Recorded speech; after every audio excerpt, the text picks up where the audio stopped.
Welcome, gorgeous women, to a brand new interview within the Queendom Women Uplifting Women podcast. I'm your host, Diana Gatej, clinical hypnotherapist and life coach. And today I have as a wonderful guest, Diana Brochu, who is a business coach, mindset coach, and marketing consultant, and so much more. Diana, welcome. Thank you. Thank you, Diana. This will be a conversation from Diana to Diana. Thank you so much for having me on the show. Yeah, Nada to Diana's from Alexandra Dumas' novel. Yeah. Okay. Our much better than them. Mm-hmm. And there is no competition, which is great. So I love today's topic because it's a very personal topic for me somehow. And I will tell you why later on. You're an expert in the field. So what would you say holds most women back from being really successful as they could really be in their business? This is, I love that you started with this question. This is actually such a simple question.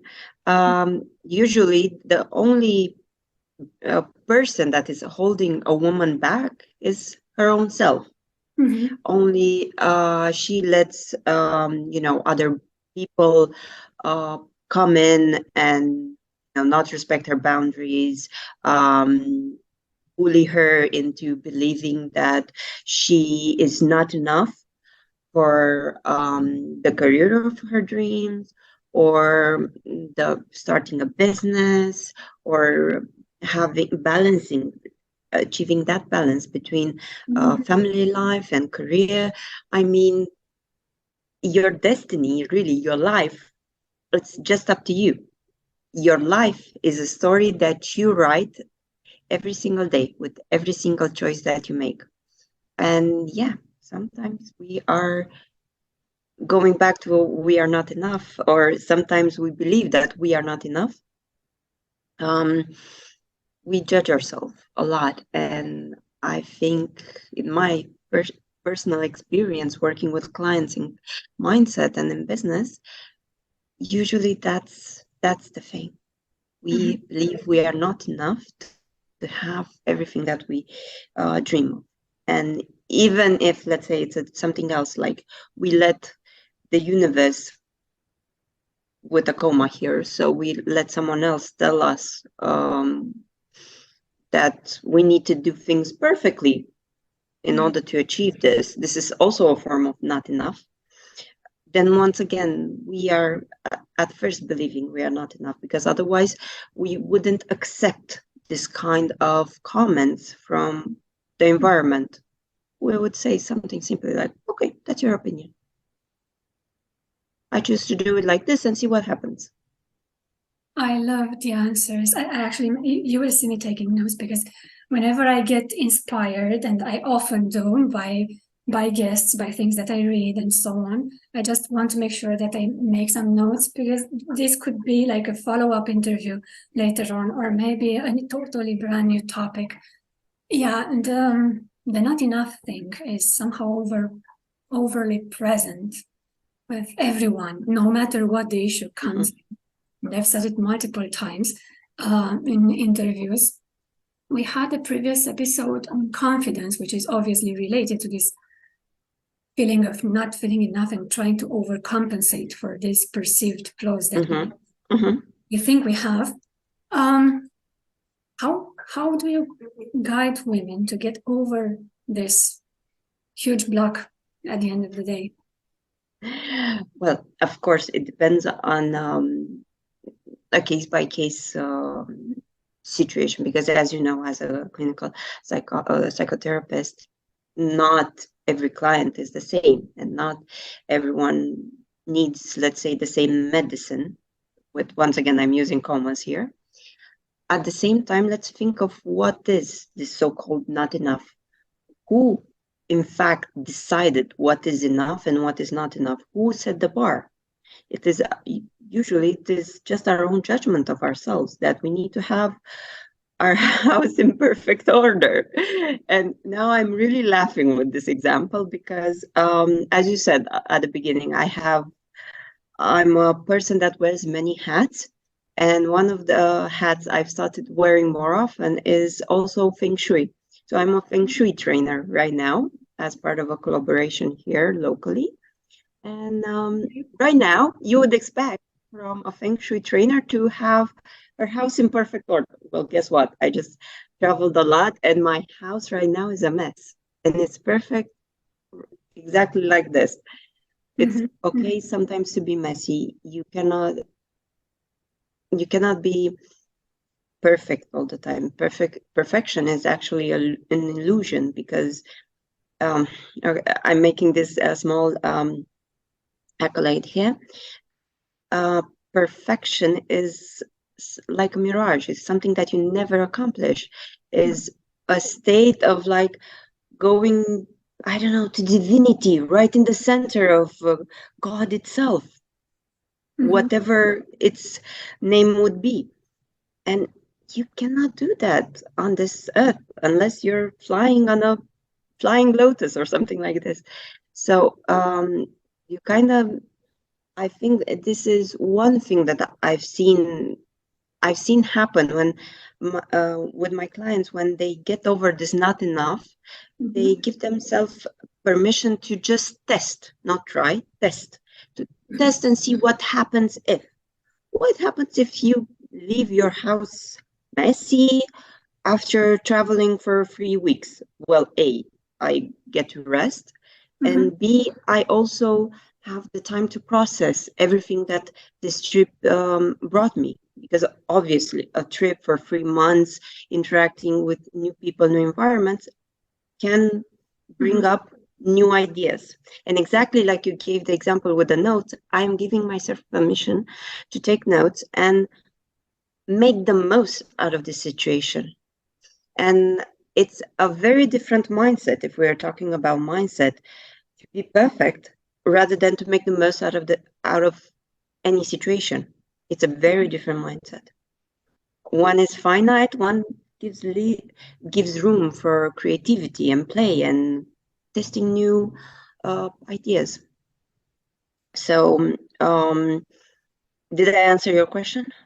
Yeah, you did. I wanted to ask you something else, and to somehow tell you why it's such a big deal for me, this topic, even though it's definitely so out of my expertise.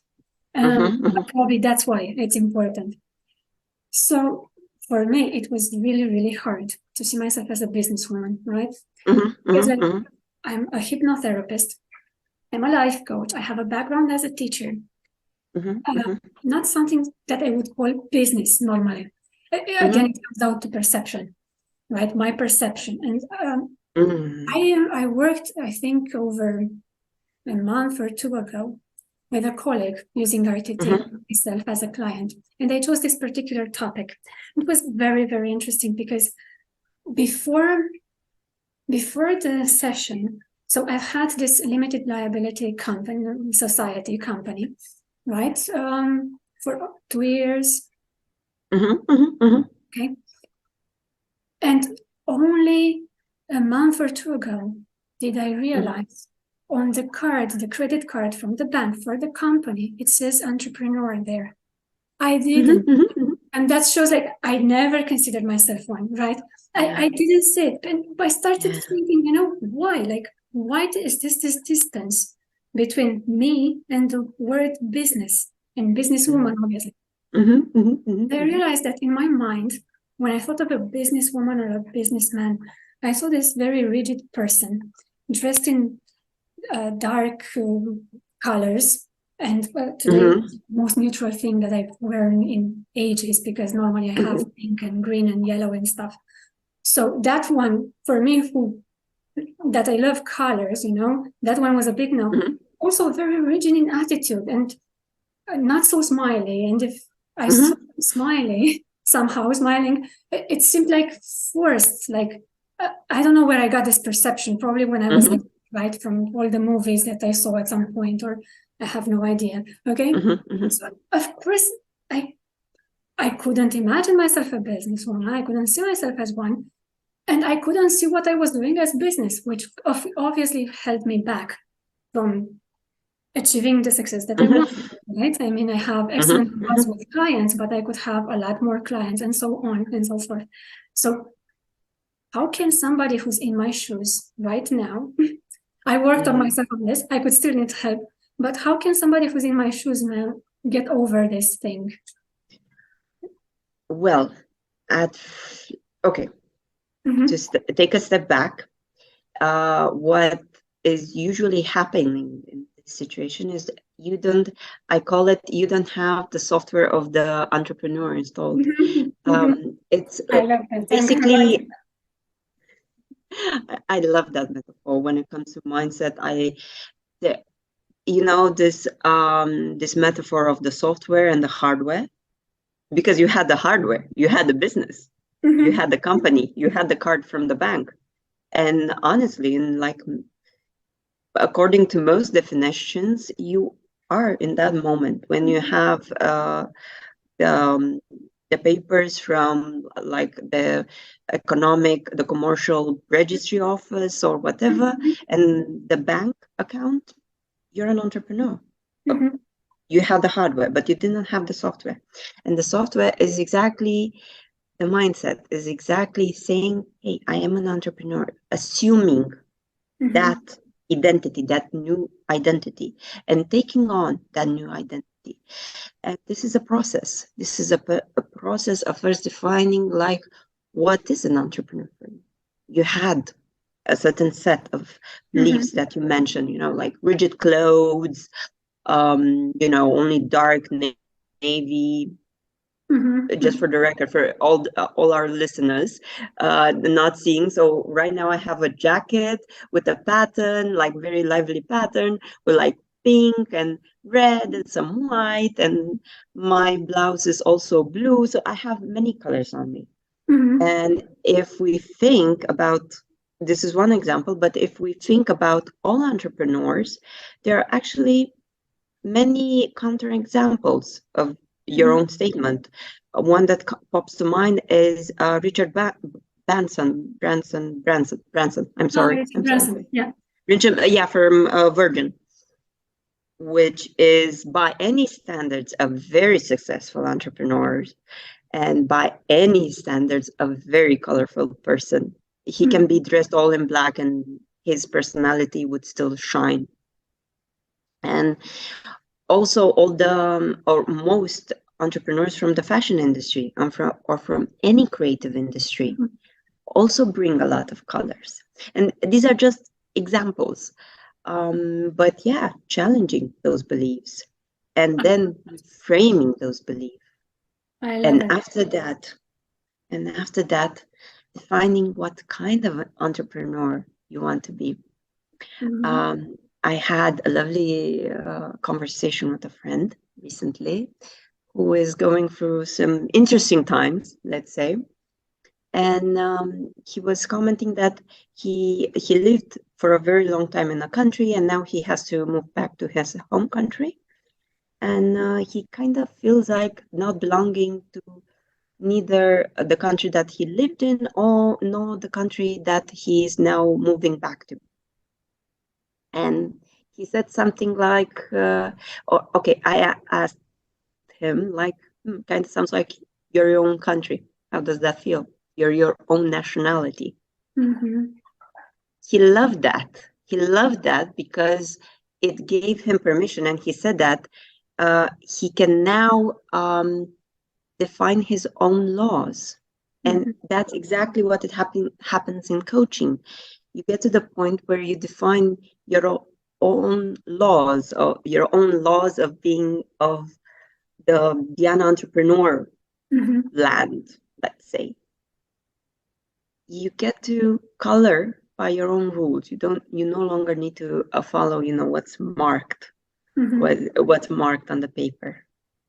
I love that. Including the idea you can be your own country, your own culture and everything else. Okay. I remember when we first talked in our initial conversation, you mentioned something that I absolutely loved, that I think would would definitely help with any blockages of any kind. We can definitely apply them in business as well, depending on what goals we have or projects going on and so on. You mentioned something about the importance of little things, of small things. Explain that a bit, expand on it. Okay, sure. So actually,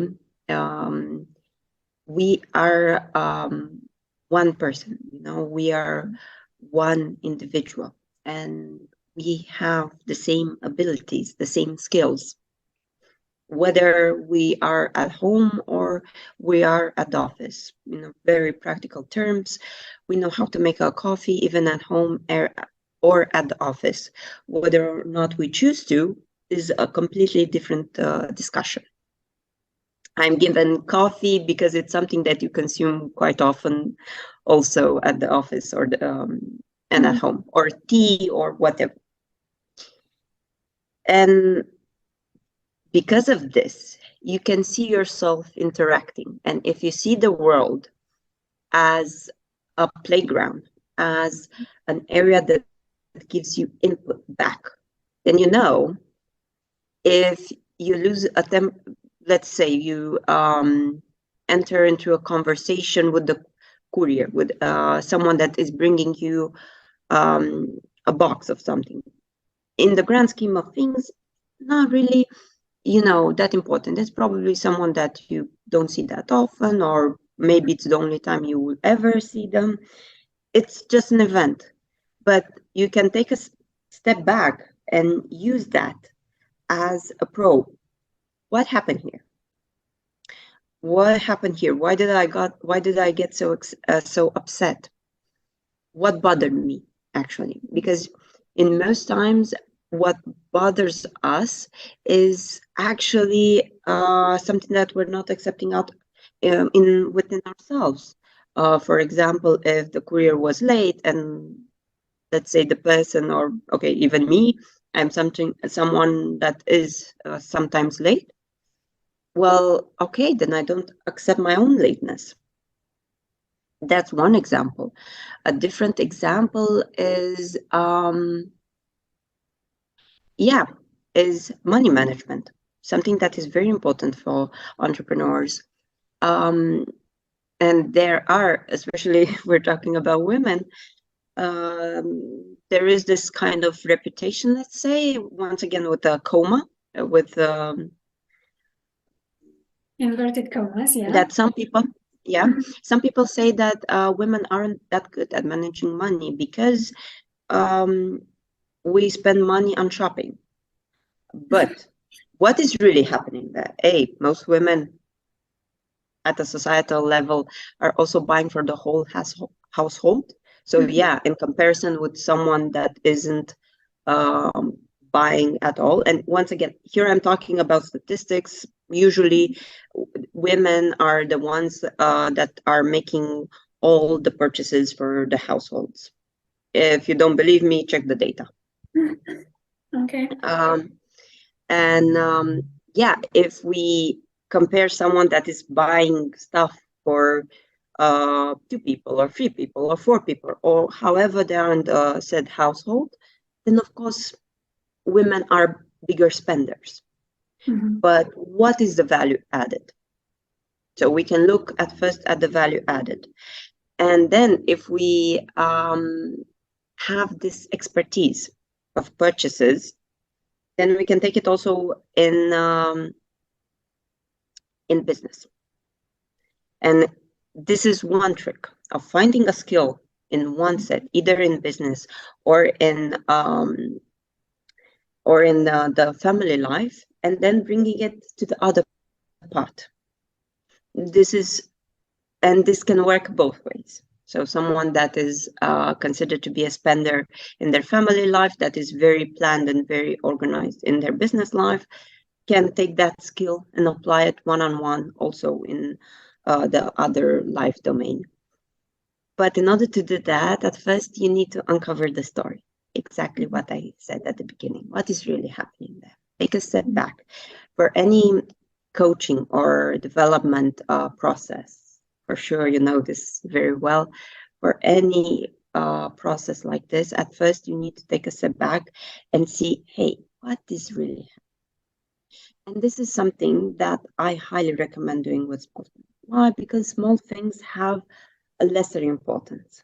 It's easier to be objective when it's, I don't know, let's say you bought a bread from the supermarket that by accident was expired or molded and you didn't notice.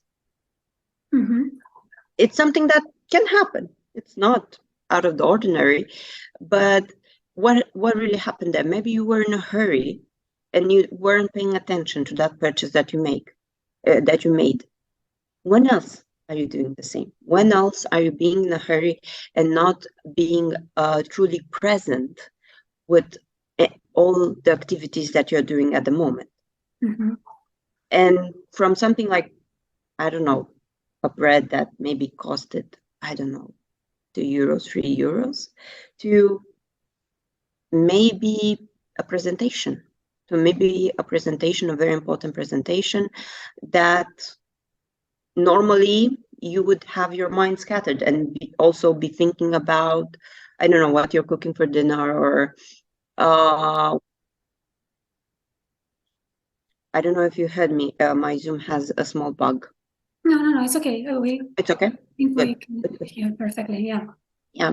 So it's kind of like, when it comes to using this kind of small things, I call it hacking the system. Because you hack your own mind with this. You check the moments when the mind is not paying attention and watch it slip. And then you go and like, okay, what do I need to heal this? What do I need to integrate here? What do I need to change my what do I need to change my perspective? It's with quite often there are like small things, because actually your mindset is most visible when you are not thinking about it, when you're acting on autopilot. I don't remember right now the term in English. There are those moments when you by mistake say something, but it's actually true. Oh, Freudian slip is one common word. Yeah, Freud would call them. Yeah. And actually, this actually not just when you're talking, but also when you're doing. When you are tired and by accident, instead of going to the other meeting that you're, let's say you're driving and you're tired, and by accident, instead of going to the meeting where you really need to go, you take the route back home. That's your brain saying that, hey, I've kind of had enough. I want to sleep. And so, yeah, for anyone wanting to dive deeper into mindset work, into knowing themselves more, first pay attention to what they're saying about themselves. Like, I am, I don't know, good with money or bad with money, without thinking. What's the thing that comes on autopilot? I am, I don't know, a good cook or a bad cook. I am a patient person or an impatient person. Impatient. What comes on autopilot? And this is best observed when talking to someone else and just giving like a quick example, because that's the real one. If you start to think and like, am I, and then start searching for examples, then is your, let's say, rational mind.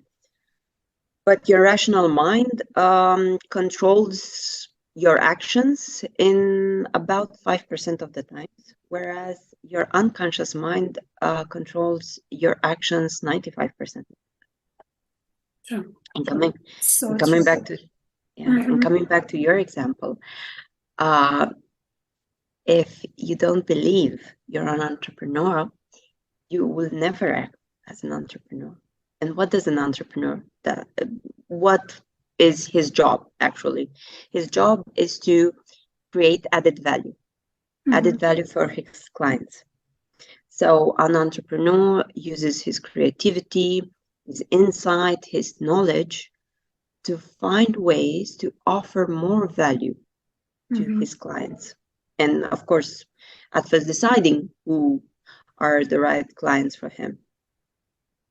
And that can mean, offering, finding ways to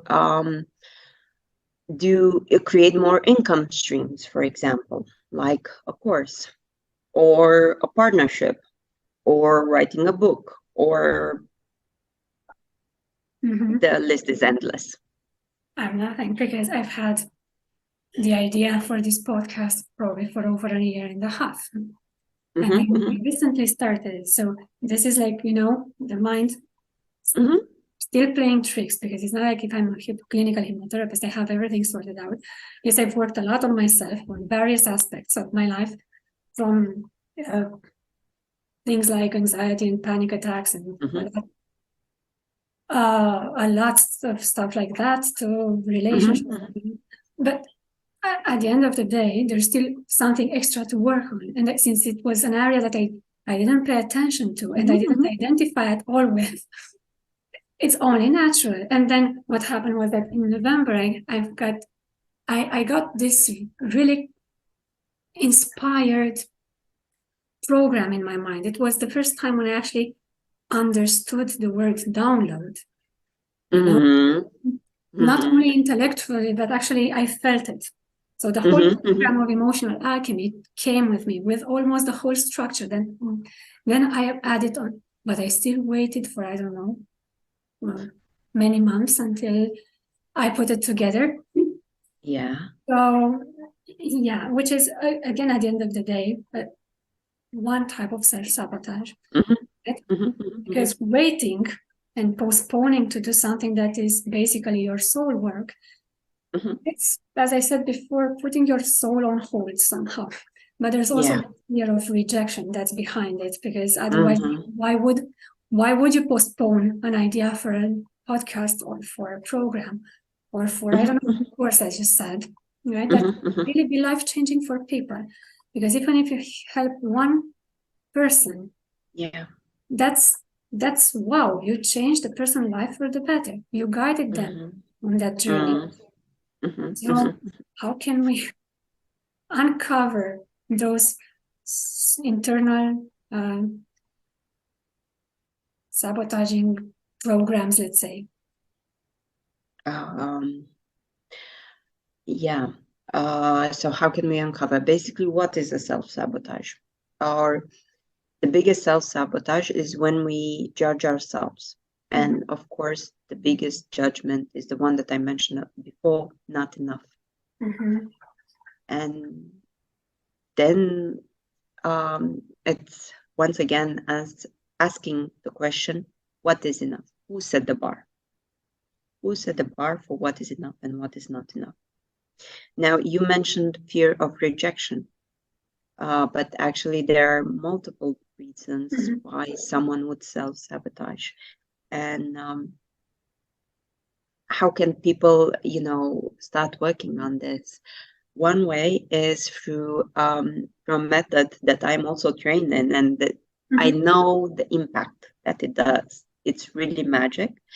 It's called positive intelligence.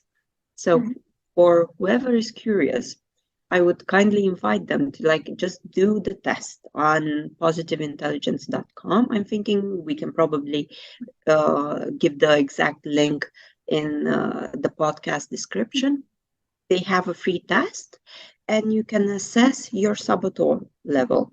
The saboteurs, I love how Shirzad Shamin, the creator of this method, framed everything. So he created this master saboteur, the judge, who is basically our internal judge. And then he has either ways of operating or allies. how it's basically how he expresses himself. So we judge ourselves. We consider that we are not enough in some areas. And then how do we react? We can either avoid, we can,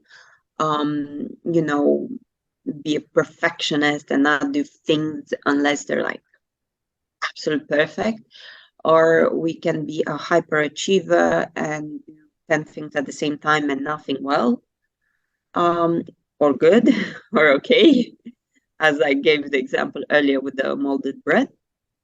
Mm-hmm. It's actually about finding yourself.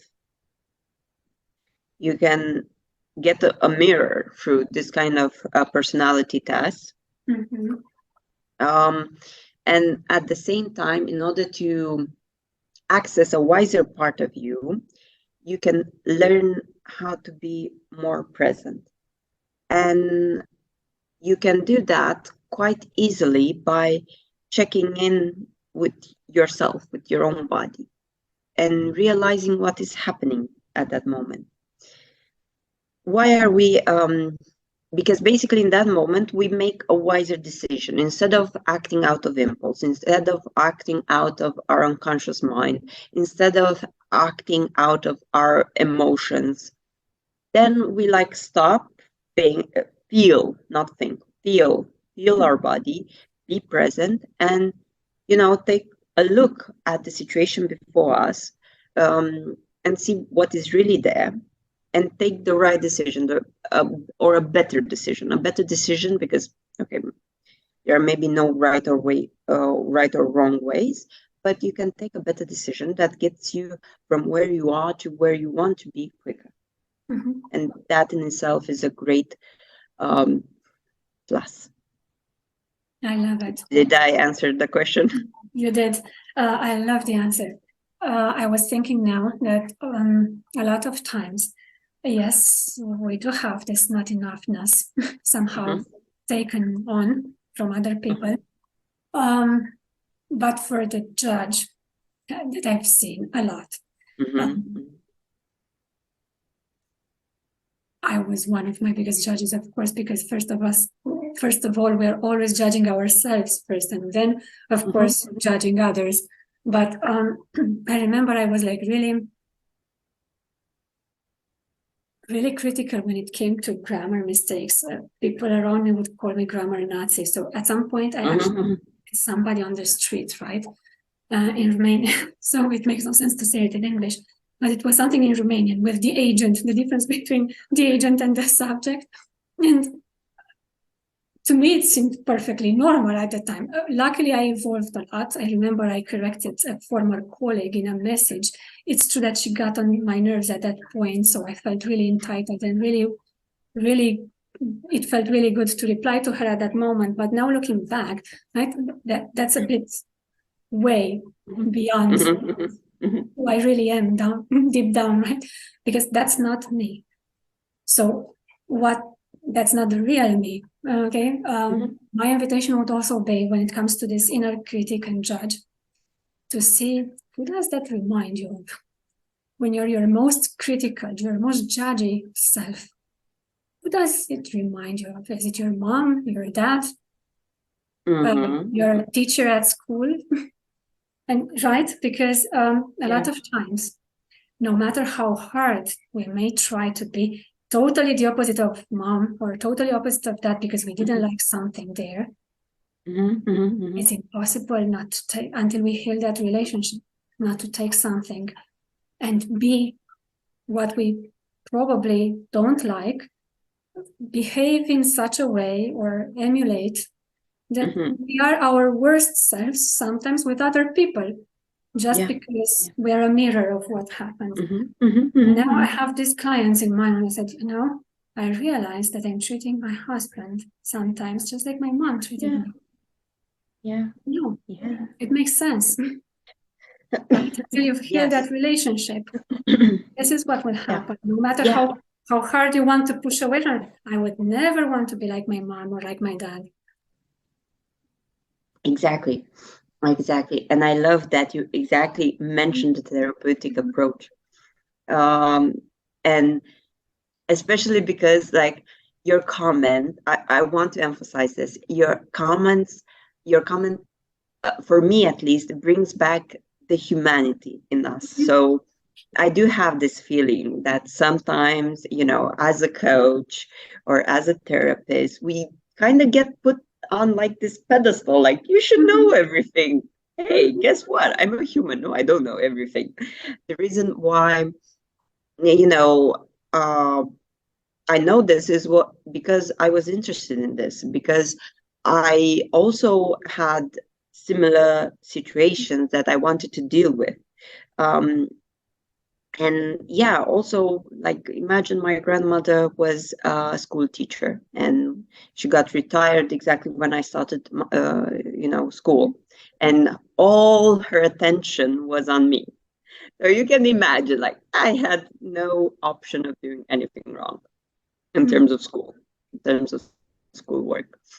Um, so yeah, I really know what it means to have an internal or an external critic and or judge. Um, and yeah, we are at first humans. We are humans that have healed ourselves to a certain degree because it never ends. And we are also helping other humans also heal and evolve and be a better version of themselves. So I love that comment on your side. And what I found that happens, so okay, you notice that this comes from your mom or your school teacher or whoever. But and you, let's say you forgive her, but there is still, like, the software installed. You still have that exercise, you still have that default internally. So yeah, once you forgive, or once you at some point you don't even, I've seen cases where when the realization happens afterwards. So first they make the mindset shift, and then they realize what was the origin of it. Because that's when, they are looking mentally, they are looking in a different direction, or they are having a different viewpoint, so they can also see what was truly there, or things from a different perspective. But yeah, if we don't have this process internally, then we have the habit of acting like we saw in our childhood, because that was our initial imprint, our initial mental and even energetic imprint. And honestly, I was, speaking of this, I was at some point shocked that I would act like my father or my mom when I was in a relationship. And I was like, no, this cannot happen. We need to like solve this now. And yes, I truly believe, and this is my personal belief, that anything when it comes to mindset can be changed. Anything that comes to mindset can be improved. And you can just use the small things that you do in your daily life to see where you self-sabotage yourself, or where you are holding yourself back, and really give yourself permission to be your best version. I love that. I love that. I think it's a wonderful thing to end today's episode, right? Give yourself permission to be your best self. Any final words for our viewers and listeners? I hope some of you, if you're like me, you need the visual support. So I'm still trying to find the visual support for Kathleen Cameron's podcast, the Manifested podcast. There were some episodes on YouTube. I love them, and now I can only find the rest audio. And to me, you see, right? So I need the support. Yeah. Visual. Yeah. And like I'm trying to find the visuals for them. So I hope some of you will be also viewers, not listeners. Any final messages, and then please tell our women how they can find you to work closer to you. Mhm, mhm. So yes, they can find me at first at Diana Brosiu, BROSIU.com. And of course, all across social media, on Facebook, on Instagram, on LinkedIn, on TikTok. And if anything, my final words would be to reach out if they have a specific question, if they want to learn more about us, both of us, just reach out because you can never get an answer to a question that is left unsaid. And you can I'm gonna even be. I'm gonna write it down. Yeah, true. If you don't ask it, how can people give you an answer to it? And so, yeah, just reach out if you have anything, any questions. If you didn't understand anything from the podcast, if you didn't understand anything from something that I posted or you, Diana, posted, just reach out with your questions because, and this is something that I also do in my courses. Yes, I will talk. I will share all the information that I know, but I don't know what happens with you. I don't know what happens in your own house, in your own home, in your own soul. If you want an answer, you need to ask for it. I love it. It was amazing. So, yes, please do reach out if you want to work closer with any of us, and do ask questions because they're the key. There's always an answer, even in a question, and they can be life-changing. Until we meet again, like wonderful people, hugs and kisses, and see you in the next episode. Thank you, Diana, again. It was an amazing talk. Thank you also. Amazing conversation.